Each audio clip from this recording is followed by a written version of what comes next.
मानी के गांव के लोग होते हैं काफ़ी गरीब, क्योंकि मानी के गांव में इतने वसाइल नहीं होते। और फिर होता है वहाँ कुछ ऐसा जिससे सब हैरान हो जाते हैं। तो आइए देखते हैं कि वहाँ ऐसा क्या होता है। चौधरी साहब, ये देखें, ये अमेरिका से आया है और इनके पास काफ़ी जायदाद भी है और ये पाकिस्तानी लड़की से शादी करना चाहता है, इसलिए हम आपके गाँव में आए हैं।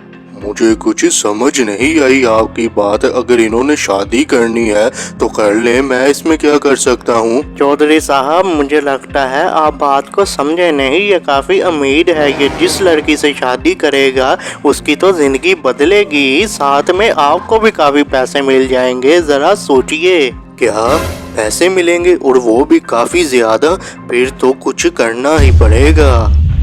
मानी के पापा, मुझे सारा की बहुत फिक्र होती है, क्योंकि आपको तो पता है कि अपने गांव में कितने कम वसाइल है और सारा की शादी की भी उम्र हो गई है। अगर यहाँ किसी से उसकी शादी हुई तो वो तो सारी उम्र गरीबी में ही गुजार लेगी। लेकिन बेगम, सारा की जो किस्मत में हुआ ना, तो उसके साथ होना तो वही है।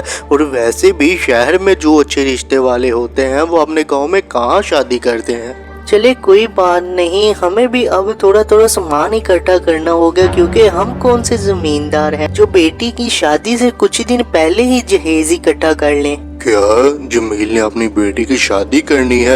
यही सही मौका है उस अमेरिका वाले लड़के की शादी करवाने का। जमील, मैं यहाँ से गुजर रहा था तो मैंने तुम दोनों की आवाजें सुन ली कि तुम अपनी बेटी की शादी करने लगे हो। नहीं चौधरी साहब, इतनी जल्दी कहाँ। आपको तो पता है कि बेटी का सामान इकट्ठा करने के लिए काफी पैसे लग जाते हैं, और अभी हमारे पास इतने पैसे कहाँ है। और वैसे भी अभी तो कोई हमने रिश्ता देखा भी नहीं है। हम तो बस आपस में ऐसे बातें ही कर रहे थे।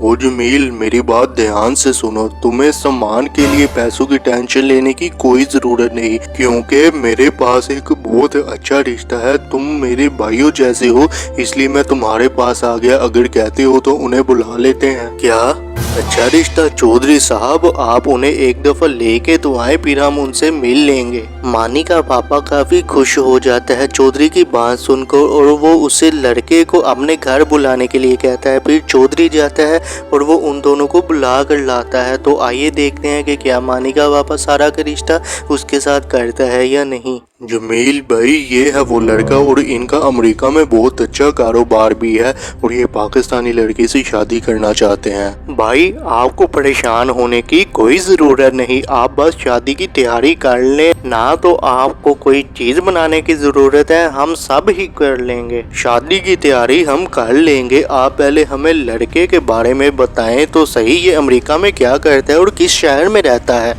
जमील, ये किस तरह की तुम बातें कर रहे हो? वो इतना कुछ कर रहे हैं, अभी भी तुम्हें इन पर शक है? चौधरी साहब, बेटी की शादी करनी है, लड़के के बारे में जानना तो पड़ेगा ही। चुप करो तुम, नहीं तो मैंने इन्हें वापस ले जाना है। वैसे भी तुम जैसे लोगों को अच्छा रिश्ता रास नहीं आता। आप इसकी बात छोड़े और आप इनकी बेटी देखे। ये रही इनकी बेटी और इसका नाम सारा है। ठीक है, हमें इनकी बेटी पसंद आई, और आप परेशान ना हो। ये आप 15 लाख रुपए ले, और शादी में भी जितना खर्चा होगा वो हम देख लेंगे। आप बस शादी की तैयारी कर लें। तो वो मानी के पापा को पैसे देकर वहाँ से चले जाते हैं। सारा बेटी, तुम खुश तो हो ना? देखो, तुम्हारी शादी अब अमेरिका में हो रही है। पापा जी, आप जहाँ भी मेरी शादी करेंगे मैं खुश ही होंगी। फिर वो मानी की फैमिली को पैसे देते हैं, जिसके कुछ दिन बाद सारा और अमेरिका वाले लड़के की शादी भी हो जाती है। और फिर होता है कुछ ऐसा जिससे सब हैरान हो जाते हैं।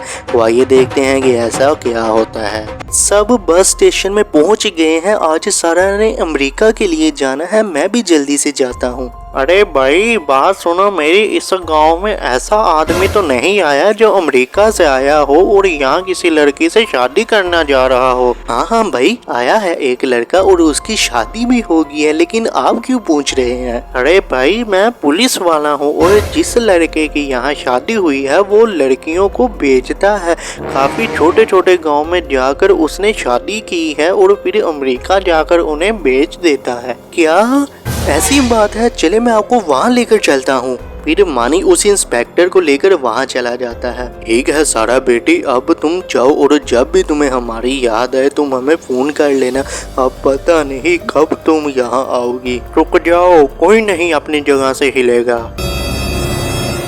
तो तुम दोनों अब यहाँ अपना काम करने आए हो। बहुत हेरा फेरी कर ली तुम सब ने, अब तुम दोनों को पकड़ लिया है।